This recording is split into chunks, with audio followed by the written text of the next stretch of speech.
Assalamualaikum warahmatullahi wabarakatuh. Kita ketemu lagi ya sahabat tani Indonesia, para subscriber sekalian, juga para sahabat peternak pemula. Bagaimana kabar hari ini? Semoga tetap sehat, tetap semangat, dimudahkan dalam segala usahanya, juga dilimpahkan rezeki yang banyak dan halal. Nah, pada kesempatan kali ini kita kembali mengupload video setelah sekian lama kita vakum. Kali ini kita akan kembali membahas mengenai peternakan pemula ya, skala rumahan, peternak skala kecil-kecilan ya.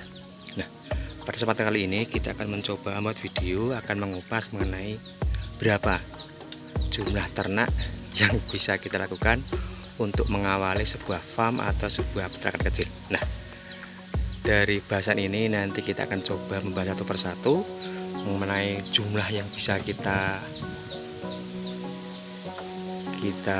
adakan ya untuk memulai sebuah peternakan. Nah, apa saja hal-hal yang harus kita perhatikan, hal-hal yang harus kita persiapkan akan kita coba bahas ya pada kesempatan kali ini. Yang pertama yaitu yang mempengaruhi berapa jumlah ternak yang akan kita coba ternakkan. Yang pertama, kita harus survei pasar terlebih dahulu. Di tempat kita itu jenis apa yang paling diminati masyarakat atau yang paling mudah untuk penjualannya nanti. Nah, ini juga penting ya untuk peternak pemula untuk mengetahui agar nanti saat produksi peternakan kita sudah mulai ada, kita tidak kesulitan untuk menjualnya. Nah, di sini banyak sekali ya jenisnya, baik kambing ataupun jenis domba, baik jenis kambing unggulan maupun jenis kambing kacang. Juga ada jenis domba, baik domba Garut, domba lokal maupun Dorper ya. Itu dipilih sesuai dengan budget kita. Nah, yang kedua yang kita persiapkan yaitu ilmu ya. Itu penting sekali bagaimana kita memulai sebuah usaha di bidang peternakan pun kita harus mempunyai ilmu ya. Paling tidak kita mempunyai mentor ya yang nanti siap sedia untuk bisa kita jadikan sumber istilahnya untuk mengatasi masalah yang mungkin datang dari peternakan kita. Di sini juga kita harus tentukan mengenai jenis apa, peternak jenis apa ya. Karena ada 3 yang kita ketahui, yaitu bisa breeding, fattening maupun trading ya. Nanti akan kita coba bahas satu persatu.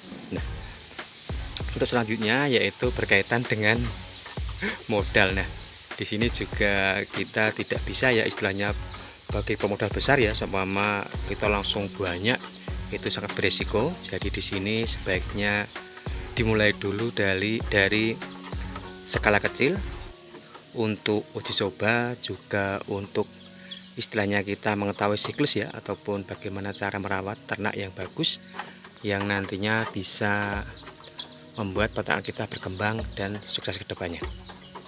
Kalau lebih spesifik mengenai jumlah itu tergantung dari keadaan kita ya, lingkungan kita ya, dari lingkungan rumah kita. Kalau kita di tempat yang padat penduduknya itu juga harus diperhatikan ya jumlah, karena semakin banyak jumlah ternak yang kita pelihara akan menimbulkan lebih banyak amonia ya yang menyebabkan bau untuk lingkungan sekitar. Walaupun hal ini juga bisa diminimalisir dengan berbagai macam cara, dengan berbagai macam teknik itu juga bisa. Tetapi untuk pemula biasanya skala kecil akan lebih bisa diminimalisir. Nah, juga ditentukan dengan jumlah ternak yang akan kita pelihara tergantung pada jumlah hijauan ataupun lahan hijauan yang bisa kita sediakan untuk ternak kita, ataupun lebih kerennya dengan nama bang pakan ya.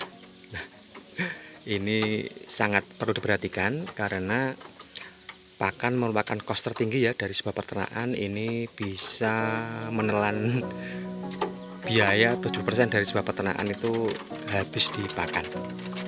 Walaupun saat ini banyak sekali teknik yang bisa kita gunakan, kita bisa hijauan, bisa silase maupun juga bisa fermentasi ataupun pakan kering. Nah, itu juga tergantung dengan istilahnya pilihan kita, juga tergantung dengan modal yang kita punya. Nah, referensi selanjutnya yaitu kita juga harus memikirkan untuk perawatan atau istilahnya manajemen kandang. Nah, manajemen kandang ini sangat penting sekali, apalagi kalau kita di tempat yang padat penduduk ya. Kalau di desa atau di tempat yang luas, istilahnya di kampung itu bukan masalah karena masih banyak lahan-lahan kosong yang jauh dari penduduk sehingga bau dari peternakan kita tidak akan mengganggu masyarakat sekitar. Justru malah biasanya masyarakat senang ya kalau ada peternakan di sekitar lingkungan rumahnya di desa karena bisa memanfaatkan kohe yang dihasilkan dari peternakan kita. Nah, dari sini dulu ya yang kita sampaikan, beberapa hal yang mungkin perlu diperhatikan ya agar kita dalam memulai sebuah peternakan itu bisa sukses ke depannya. Terus belajar, terus semangat, mulai saja terlebih dahulu, bila ada masalah bisa diselesaikan.